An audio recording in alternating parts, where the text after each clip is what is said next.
Oi, Regina, Olá, tudo bem? tudo ótimo, e você? Tudo ótimo também, seja bem-vinda. Obrigada. Satisfação te receber aqui, viu? Sempre é muito bom conversar com você, Valdemiro. Obrigado, gentileza sua. Vamos lá, Regina, me conte como é que estão as coisas aí na Verifact, os negócios bombando, agora que todos nós migramos para o mundo digital em definitivo, imagino que a Verifact também tenha ganhado aí bastante escala, né? Uma vez que todo mundo foi para o digital e registro de provas nesse mundo sempre é uma incógnita, né? Olha, eu imaginava que com essa pandemia, quando fechou tudo em março, que a gente fosse ter um crescimento, mas não imaginava que fosse crescer tanto. Como agora a gente, né, todo brasileiro, todo mundo, literalmente ficou em casa durante um certo tempo ali e todas as comunicações que já eram intensas passaram agora para ser 100% digital. Então, a gente viu também que, infelizmente, os ilícitos também, as brigas, as discussões, ofensas, e como parte do time de trabalho também foi para home office, os problemas trabalhistas também. Por exemplo, a gente teve um caso, né, soubemos de um caso de um cliente que utilizou a Verifact para registrar um story de um funcionário do call center que estava vangloriando de exibir uma latinha de cerveja na frente do sistema durante o horário de trabalho. Esse story espalhou por todo o setor. Então, foi bem complicado para manter esse funcionário lá, porque além de fazer o story e divulgar nas redes sociais, essa imagem, né, passou por todos os grupos possíveis da empresa. Imagina se não, né? Não, é a falta de noção, né? Aí já é a falta de noção agindo, né? Pois exatamente, assim, acho que as pessoas misturam muito e não sabem direito, nem sempre estão adaptadas o suficiente para fazer o trabalho em casa, então se mistura demais, né? Tem um cachorro latindo ali, já está em casa mesmo. Exato, exatamente. Mas, Regina, você, além do trabalho na Verifact, você também tem outras atividades importantes no mundo da tecnologia, no mundo da inovação, né? E também no mundo do direito. Você quer contar um pouquinho para a gente sobre essa tua atividade no mundo digital, especialmente no que diz respeito às inovações? Bom, primeiro, só contextualizando, a inovação geralmente acontece em três esferas, geralmente, né? A gente fala que são um tripé. Então, primeiro, inovação acontece quando você tem ou redução de custo de um produto ou serviço, ou redução de tempo, ou então aumento de qualidade. Então, se eu aumento qualidade, mas eu comprometo um desses dois, não é inovação. Então, eu preciso sempre trabalhar com um equilíbrio desses três pontos. Então, o que a Verifact ela surgiu exatamente por conta desse tripé, porque a gente viu uma necessidade, um problema mal resolvido numa área. Além de trabalhar, né, de atuar como CEO e co-founder da Verifact, eu também sou docente de pós-graduação da PUC Paraná.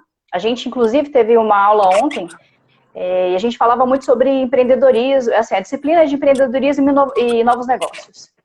E aí a gente discutia muito a respeito do cenário atual, né? Como a gente começou a conversa, o mercado mudou. Eu falo muito para os alunos, vou até mostrar para você.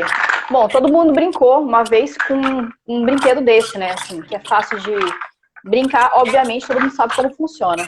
Então, basicamente, digamos que isso daqui seja o mercado. E aí cada buraco desses aqui é uma necessidade não atendida.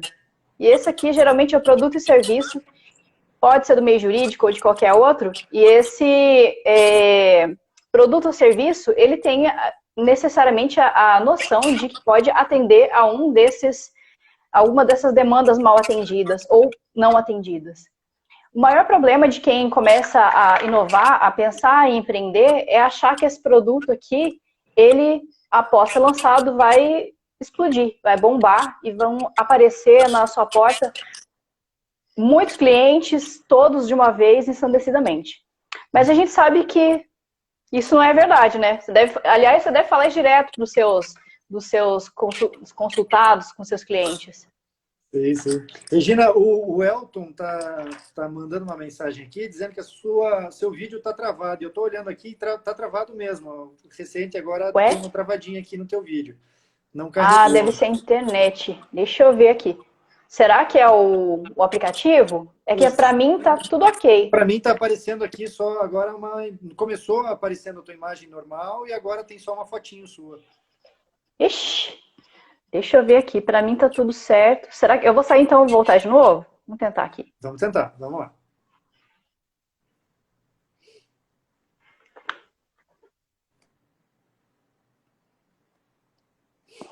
Só um minutinho, pessoal. A gente está só resolvendo um probleminha. A imagem da Regina deu uma travadinha. A gente vai tentar recarregá-la aqui de novo. Só um minutinho.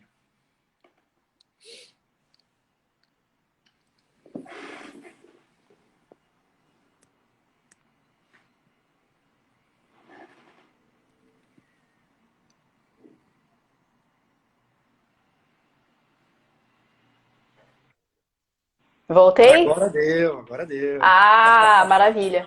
Obrigado aí por ter avisado. É isso aí. Vamos lá. Você comentou sobre a inovação, né? Que ela traz uma vantagem de precificação, ou ela muda um processo, enfim, ela tem necessariamente que trazer algum benefício, né? Ela tem que gerar algo positivo para a organização, né? Aí você deu o exemplo de um brinquedo, acho que o pessoal não viu. Ah, poxa, eu estava falando que assim, o mercado, ele se assemelha muito a esse cubo, né? Que tem, cada buraco dele, ele representa uma demanda não atendida, uma necessidade pouco atendida. E esse outro volume aqui, a gente diz que representa o produto ou serviço. Geralmente, quem vai oferecer o produto ou serviço tem certeza que vai se encaixar exatamente numa lacuna do mercado. Só que você só vai descobrir isso se você for ao mercado, entender qual é o problema que está resolvendo, validar se esse produto ou serviço realmente vai atender essa necessidade. O que acontece geralmente é que eu tenho uma hipótese, eu vou lá, testo no mercado e nem sempre se encaixa. Para uma pessoa que já sabe como funciona isso tudo, porque já passou quando era bebê, sabe que obviamente vai se encaixar na peça, né? Vai ter um product market fit aí, onde o produto e o mercado se encaixam. Acontece que nem sempre isso acontece, porque você tem que investigar o mercado, tem que entender ele primeiro. Acontece, eu mostrei esse brinquedo, na verdade, porque eu estava dizendo para os alunos o seguinte: esse mercado mudou alguns meses atrás, a partir de março. E agora, ninguém sabe direito como ele é. Quer dizer, agora que a gente já tem alguns meses, começamos a investigar de novo esse mercado e verificar novas possibilidades, novas oportunidades, e também verificar onde precisa ser ajustado, porque o panorama que a gente tinha de março para cá, em muitos setores mudou muitíssimo. Tem outros que continuam preservados ali, mas eu acredito que uma boa parte mudou. Então, essa função, né, de ser professora, ser docente numa pós-graduação, foi muito importante para poder também aplicar isso no negócio, né? Sem dúvida. E além disso, também eu atuava como consultora do Sebrae e foi muito importante porque como cada negócio era diferente, era um negócio específico relacionado ao varejo, sei lá, indústria. Então, eu precisava entender muito de muitos mercados. Uhum. Legal. Tem uma pergunta aqui, Regina, do Elton. Como mapear as necessidades desse novo cliente? Boa pergunta. Boa pergunta. Bom, só tem um jeito, assim. Eu gosto muito de uma frase, se não me engano, que é do Steve Blank, que diz o seguinte: dentro do escritório só existem hipóteses. As oportunidades, elas estão lá fora do escritório, né? Ou seja, só tem um jeito, indo para a rua, ou seja, tem que perguntar e entender, mergulhar no universo do seu cliente, do público que você quer atender. Então, se você tem uma hipótese, olha, eu acredito que exista uma oportunidade, ou então, melhor, não sei como atender, ou não sei quais as necessidades do meu cliente, vai ter que investigar muito. Então, entender acho que algumas coisas, alguns aspectos são relevantes. Por exemplo, primeiro perguntar se... Eu tenho uma hipótese de um problema, vai? Como foi o nosso caso. Pessoas têm problemas e dificuldades em registrar provas e conteúdos da internet e utilizar isso em processo. Será que isso é uma hipótese válida? Então a gente começou a investigar e a perguntar para advogados, clientes, empresas. Você tem esse problema hoje? Como que você resolve hoje esse problema? Se você não resolver, quais as consequências? Elas são muito sérias? E de 0 a 10, qual é o grau de dor dessa demanda? Ela é muito forte? Se a resposta era positiva, a gente começava a investigar um pouco mais a fundo. Mas como você faz hoje? Quais são as alternativas? E a gente começou a ver no mercado. Então, uma parte, obviamente, dá para fazer pela internet, sim, só que foi falando com gente e não perguntando coisas do futuro. Você usaria, você experimentaria, você compraria tal solução. Primeiro foi entender mesmo, assim, olha, quais são as consequências de não resolver essa demanda que me parece ser uma demanda muito forte.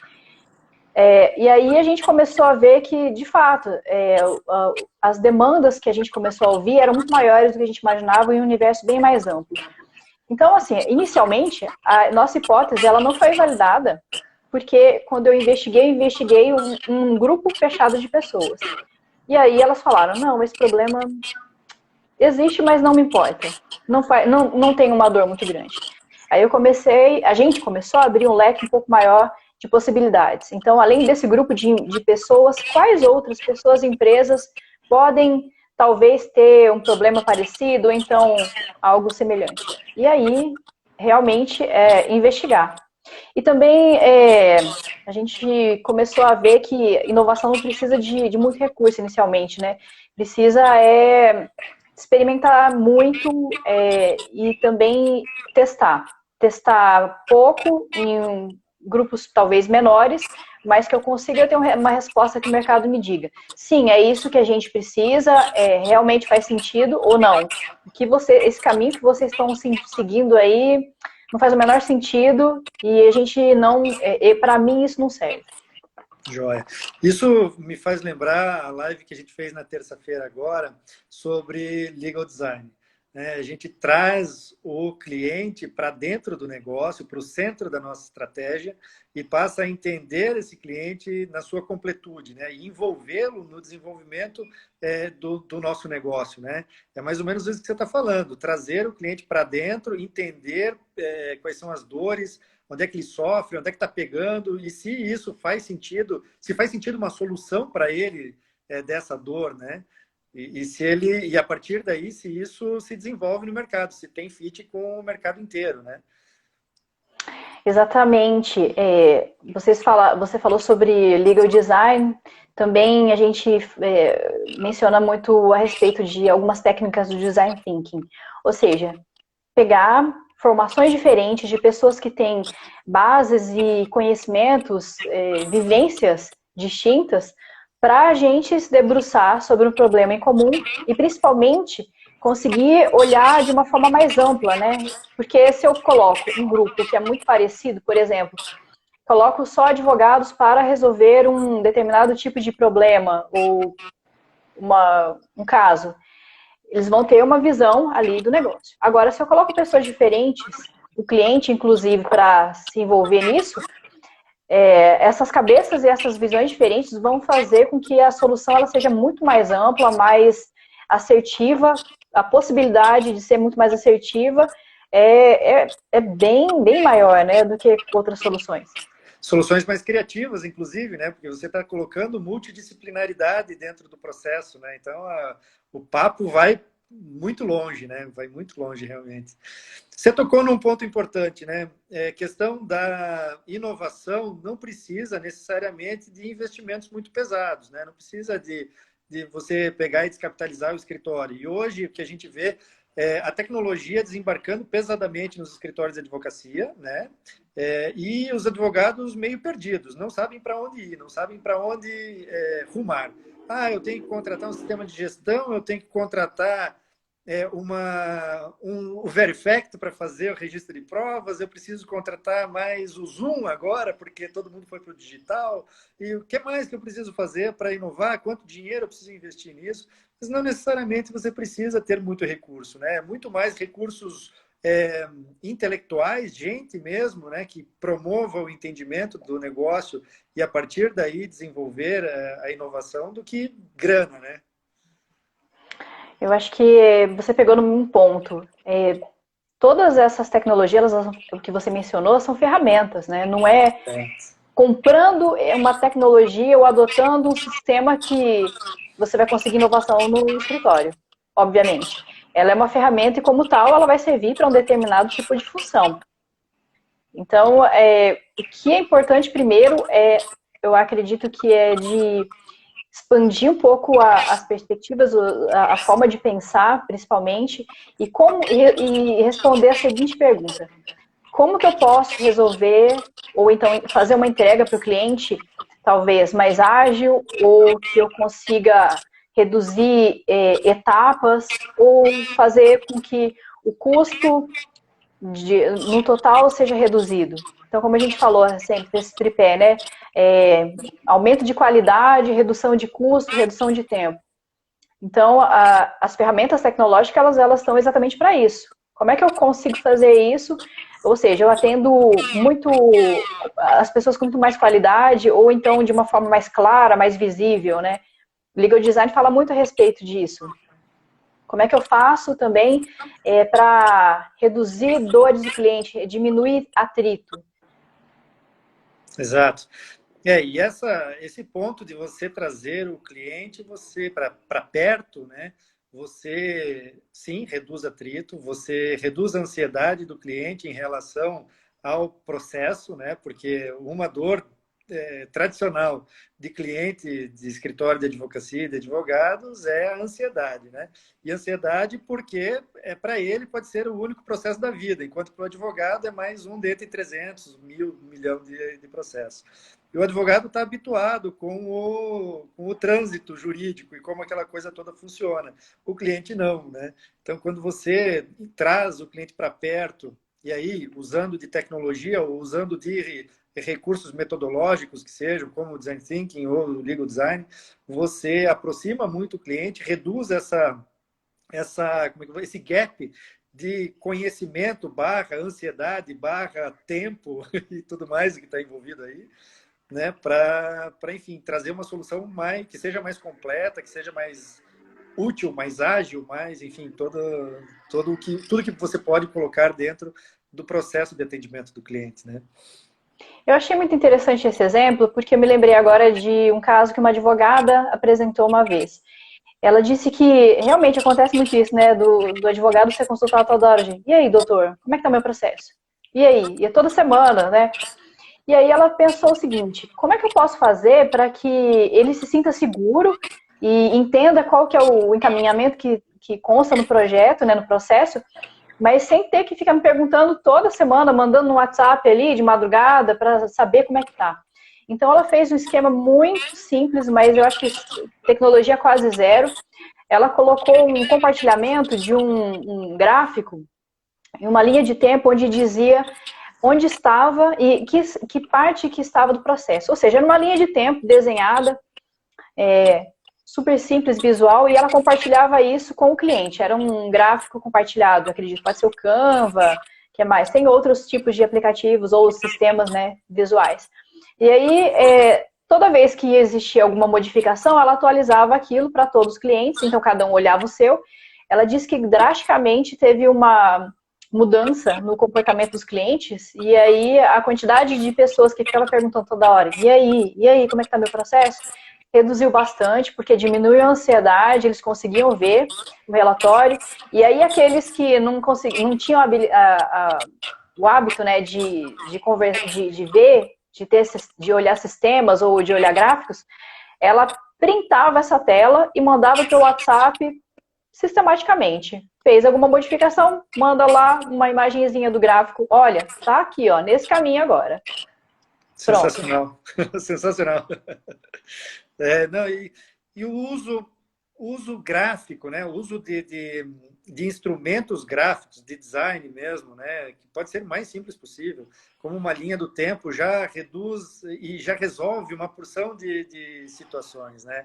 Você, até mesmo na geração de negócios, quando você vai prospectar um novo cliente, se você for, claro, se você for com a tua habilidade de oratória e convencimento do cliente, você vai ter um impacto. A hora que você pega e traz isso, né, com outro arcabouço já de design e entendimento de como demonstrar vantagens do teu serviço jurídico para o cliente, ele bate o olho naquilo, entende com muito mais facilidade e é outro papo, né? Quando você traz para o visual, né? Traz a coisa para o visual, né?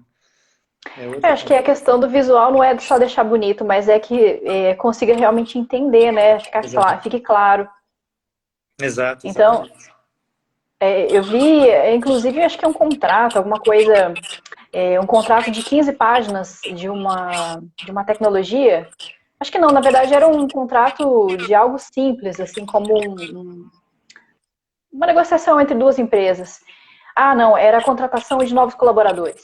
E aí, dessas 15 páginas, o advogado, junto com outros membros de formações diferentes, fez uma forma muito mais visual e gráfica, assim, deixou de uma forma mais clara as informações mais importantes, ou seja, fez um resumo e uma forma muito fácil de entender os pontos mais relevantes. Então, olha, basicamente, esse documento, ele se resume a: o que a gente se propõe a fazer é isso para que você tenha consciência desses aspectos que estão listados aqui e que esses outros aspectos são importantes também. E, além disso, claro, ele anexou todo o restante. Então, todo esse resumo é um apanhado, mas na íntegra está tudo aqui.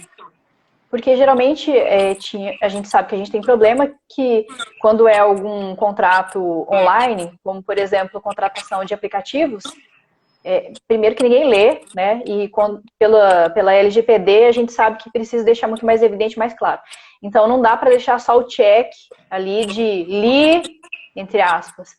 Então, com isso, fez com que as pessoas conseguissem entender de uma forma mais clara alguma coisa que era bem complexa, mas que, de fato, para o usuário, né, para a pessoa que está assinando esse documento aí, as partes mais relevantes eram aquelas que tinham que ser destacadas. Uhum. Então, isso foi resumido. De 15 páginas, foi dividido, foi colocado em 2, e a íntegra continuou lá.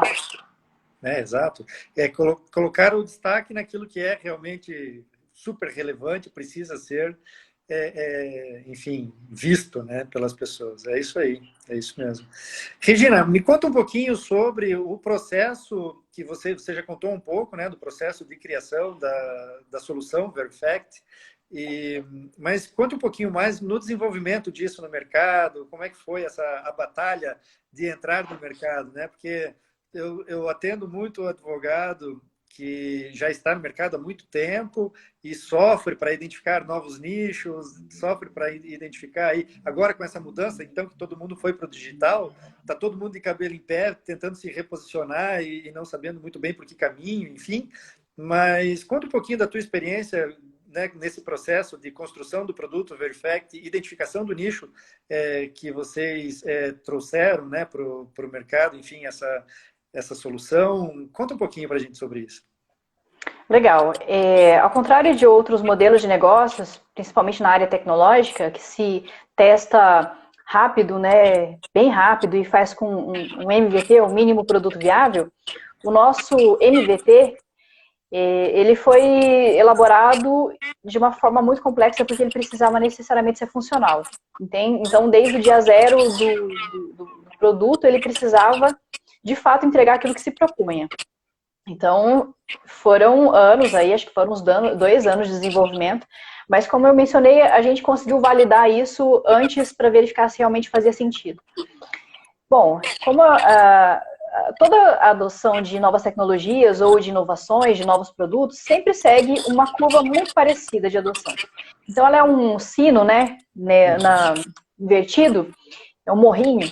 Então, o começo dessa curva sempre são aquelas pessoas que são ávidas por inovações, tecnologias novas, coisas novas, que são os visionários.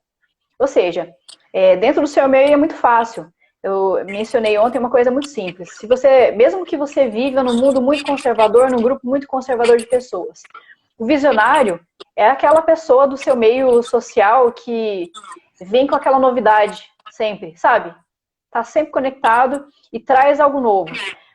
Então, ele mostra para os outros do grupo, é aquele que está com o smartphone ou então com aquele aparelho, né, no braço, smartwatch. Quando a Apple estava lançando, é aquele que fica na fila da Apple quando existe o pré-lançamento. Então, essas pessoas, elas são ávidas por coisas novas e são as primeiras a adotar essas tecnologias. Então, inicialmente, a gente sabia que tinha que focar nessas pessoas e fomos atrás delas. Então, a gente sabia que advogados jovens do direito digital possivelmente eram aquelas que poderiam adotar essas novas tecnologias e principalmente testar. Então, ou seja, são pessoas que estão dispostas a testar a solução. No segundo momento, a gente tem os early adopters, né, os primeiros adotantes aí, que são as pessoas que seguem geralmente os visionários, ou seja, desse grupo de amigos é aquele que vê também, né, essa nova tecnologia do grupo e fala, nossa, que legal, também quero. Deixa eu experimentar, já que você está me mostrando aqui, achei muito bacana. Então, é um outro tipo de público. Além desse público, a gente foi focando muito no público especializado, ou seja, pessoas que são especialistas, bem especialistas na área do direito digital e na área de crimes cibernéticos. Então, o Núcleo de Combate a Crimes Cibernéticos da Polícia Civil, quem mais? Os peritos forenses, que são aqueles que de fato já entendem dessas técnicas que a gente utilizou para fazer a solução. E aí, conseguimos também atingir esse segundo público. E aí, subindo essa curvinha, tem os pragmáticos, que são os próximos. Entre eles, existe um abismo gigantesco, né? Que geralmente as novas tecnologias, as novas soluções podem cair nesse abismo e não voltar mais. Então, a gente conseguiu ultrapassar esse abismo. No início é um esforço grande. Então, a gente rodou aí 2019 até março desse ano, praticamente o Brasil todo. Para Brasília, a gente foi umas, sei lá, 4 vezes, para São Paulo umas 10, para Curitiba mais, sei lá, umas 8, e Florianópolis, Cuiabá, vários outros lugares, porque a gente precisava falar com todos os envolvidos, só que era muito difícil falar como a gente está falando agora, porque a gente sentiu na pele a resistência que o segmento jurídico tinha até então de fazer calls. Ligações online era muito difícil. E aí, a gente conseguiu, principalmente, eu acho que com essas parcerias e chaves, né, empresas grandes, pessoas que são especializadas em direito penal forense, direito penal informático. Você também foi um grande visionário aí, que foi o primeiro que viu que tinha uma grande possibilidade dessa solução realmente né, crescer como cresceu. Então, eu te agradeço aí pela oportunidade. A gente estava conversando, estava bem no comecinho, né? A gente quase não tinha cliente ano passado. Então, esses visionários e os early adopters foram essenciais para a gente conseguir fazer com que os pragmáticos, ou seja, começar com que a grande maioria começasse realmente a adotar a tecnologia.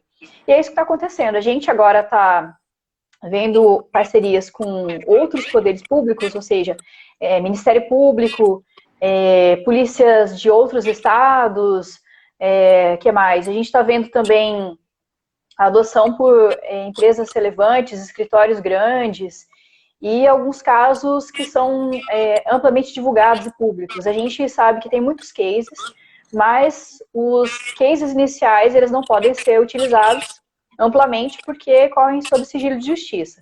Agora, se a gente usa um case, sei lá, de uma celebridade, por exemplo, é muito mais fácil, né? Então, a gente teve a grande oportunidade também de conversar com um ex-ministro, e eu tive a grande surpresa de receber uma mensagem dele esse ano dizendo o seguinte: olha, fizemos uma reunião no Zoom com o pessoal de Brasília, a gente está muito preocupado com essas fake news as primeiras eleições municipais online completamente, então eu acho que a sua solução vai ser muito importante. Coloquei no grupo e falei na reunião. Olha que maravilha. Não tem recomendação melhor, né? Sensacional.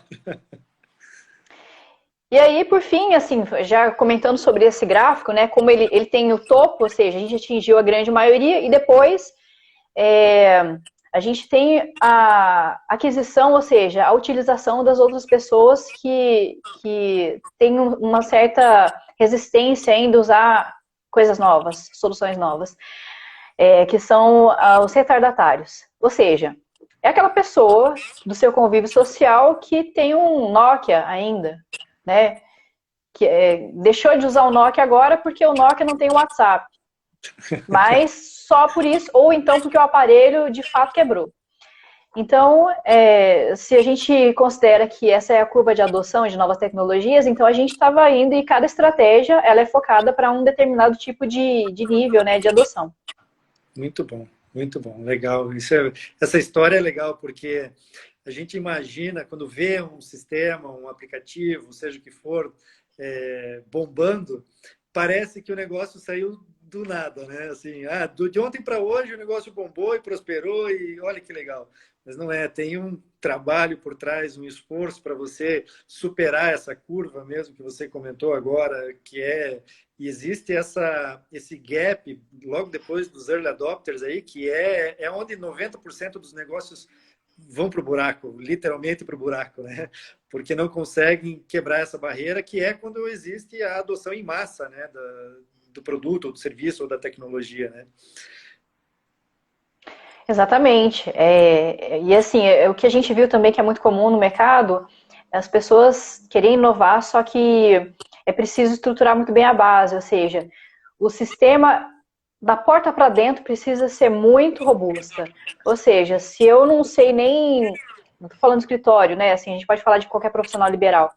Se eu nem estruturei ainda ou automatizei o sistema de contabilidade, o financeiro, ou então principalmente assim, se eu não tenho um controle muito claro da gestão dos clientes, para que eles tenham o devido atendimento, como é que eu vou querer inovar e fazer coisas muito diferentes ali se eu não estou fazendo o dever de casa, né? Exato. Então, é muito complicado. Mas realmente, assim, em relação a essa curva de adoção, a maioria das empresas ou das novidades, entre aspas, elas caem nesse buraco aí e não voltam mais, né? E você sentiu o mercado jurídico muito resistente à tua tecnologia? Porque eu vejo, e assim, eu estou no mercado jurídico já há 25 anos, né? Eu vi a máquina de escrever saindo para o computador entrar nos escritórios, literalmente.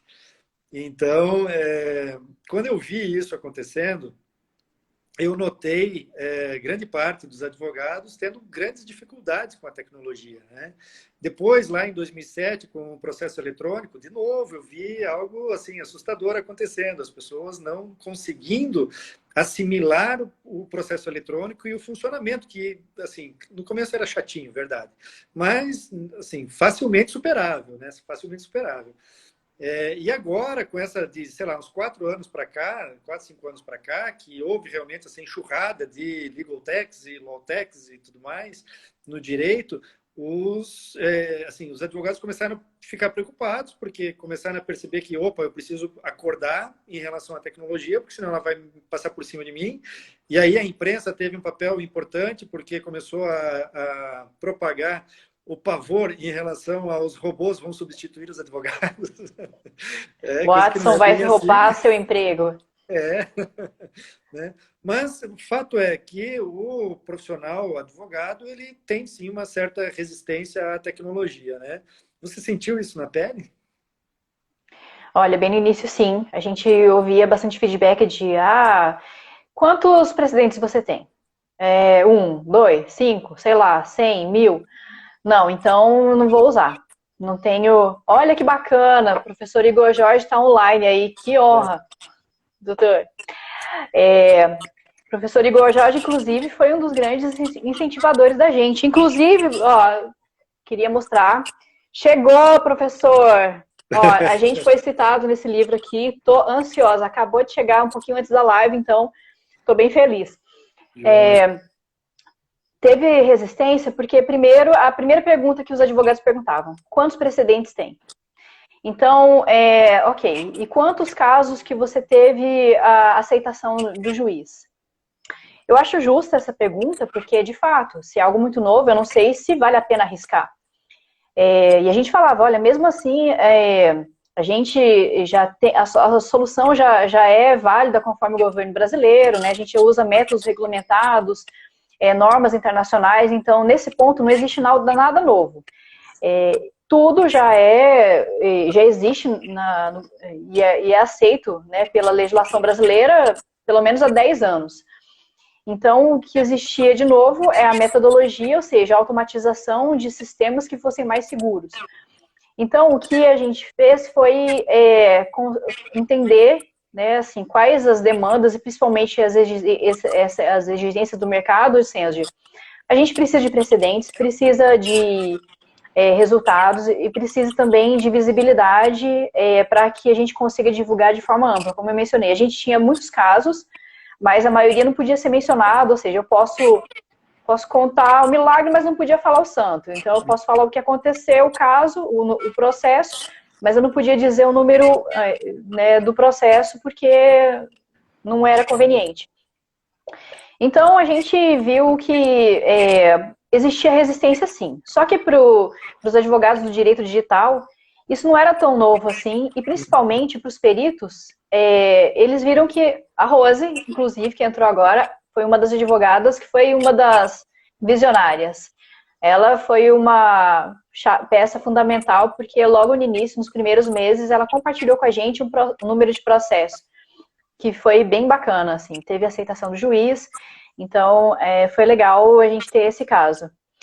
Então, a gente sabe que para esses novos não tinha tanta resistência, mas como a gente começou a tatear o mercado, então a gente ouvia ali, então, identificando essas pessoas que têm mais resistência, eram aquelas que ainda estão né, na curva de adoção ali, no grande volume, então essas de fato elas não aceitavam, mas outras que eram da área tecnológica, eram advogados ou juízes que já têm familiaridade com tecnologia, principalmente entendem essa parte técnica, e aí viram que realmente fazia sentido e adotavam. Aí aqueles que não tinham muito conhecimento, ainda assim, né, tem uma certa resistência a algo que não conhece, acho que com razão, né, porque a gente sabe também que no mercado pode ter, sim, soluções que são oferecidas na área tecnológica que não necessariamente cumprem o que prometem, né? Uhum.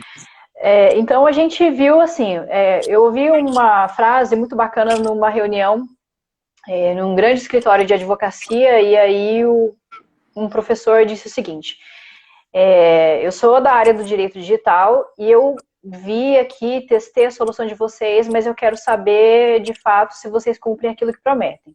Se realmente tem sistema antifraude, se vocês utilizam métodos forenses adequados, se vocês garantem segurança. Aí a gente sentou junto com outro advogado, que se não me engano é perito, e aí eles fizeram uma sabatina com a gente, assim, foi muito bacana. Acho que foram 40 minutos mais ou menos perguntando várias coisas, e aí ao final eles falaram assim, que legal, realmente, de fato, vi que a solução de vocês atende aquilo que promete. Então, foi fantástico. E a gente foi, eu acho que tirando principalmente dúvidas, né, assim, mostrando, fazendo apresentações, esclarecendo dúvidas, para poder, eu acho que clarear um pouco mais do que se trata a Verifact. Porque realmente, assim, é um mercado que tem muita desconfiança para o novo, né? Sim. Você pode falhar, dizer muito melhor que eu. No mercado jurídico não pode falhar, né? Verdade é essa. Exatamente.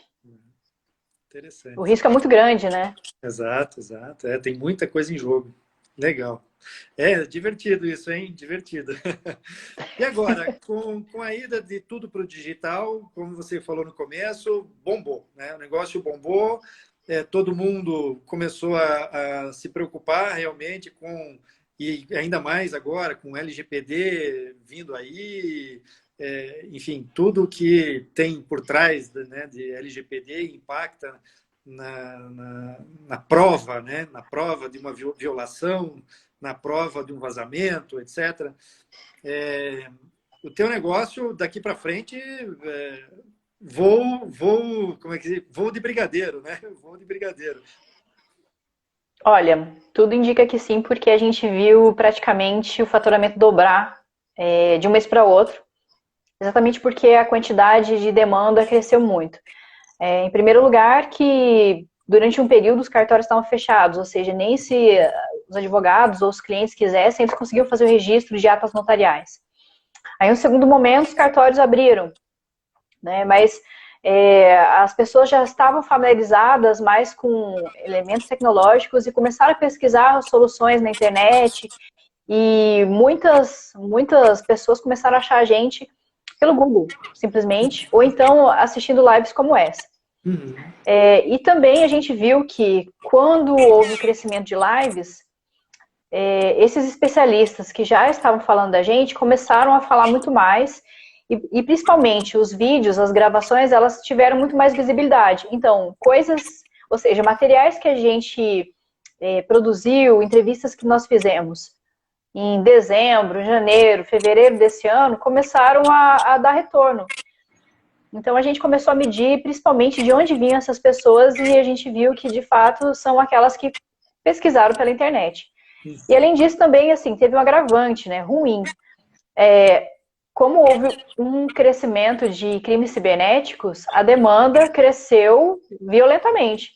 Então, se tinha, sei lá, denúncias de, sei lá, 5, 10 tipos de ameaças ou, sei lá, crimes contra a honra, agora eu acho que deve ter triplicado, pelo menos, aí, o número de denúncias.